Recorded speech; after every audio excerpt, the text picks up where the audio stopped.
बेवकूफ़ ज़मींदार का किस्सा। एक इलाके में एक वाक़या पेश आया कि एक शख्स दरख्त पर चढ़ गया, लेकिन उसे उतरना नहीं आता था। चढ़ते वक्त उतरने का ख्याल ही नहीं आया। बहरहाल बेख्याली में चढ़ गया। अब जब उतरने की बारी आई तो चिल्लाना शुरू कर दिया, मुझे उतारो, मुझे उतारो। इसकी आवाज़ सुनकर मोहल्ले वाले जमा हो गए, लेकिन किसी को समझ ना आई कि इसे कैसे उतारा जाए। फिर फैसला हुआ कि ये मसला जमींदार साहब के पास ले जाया जाए। चुनाचे जमींदार साहब के पास पहुंचे और सारा माजरा सुनाया। तो वो बगले बजाकर बोले, ये तो बहुत आसान मसला है, अभी हल कर लेते हैं, लेकिन एक फिक्र और दामनगीर है। ये कि अगर मैं दुनिया से चला गया तो ऐसे मुश्किल मसाइल कौन हल करेगा। अब तक तो खुदा का शुक्र है कि मैं जिंदा हूँ।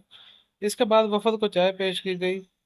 फिर सब मिलकर इस दरख्त के करीब पहुंचे। जमींदार ने जाए मौका पर पहुंचने के बाद हुक्म जारी किया, एक रस्सी लेकर आओ। रस्सी लाई गई तो कहा, इसमें फंदा बनाकर ऊपर को फेंको। जब फिर जो साहब दरख्त पर चढ़े हुए थे उनसे कहा, इस रस्सी को अपनी कमर के साथ बांध लो। इसने रस्सी बांध ली। अब चंद जवानों से कहा गया, इस रस्सी को जोर से खींचो।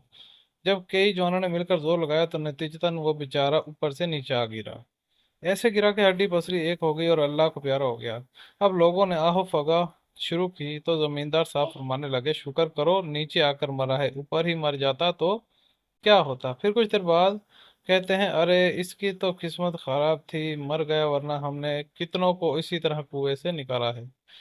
वीडियो अच्छी लगी हो तो चैनल को सब्सक्राइब कर दे, वीडियो को लाइक कर दे। मिलते हैं इस तरह की एक फनी और सबक आमूज कहानी के साथ अगली वीडियो में। तब तक के लिए इजाजत दीजिए। अल्लाह हाफिज।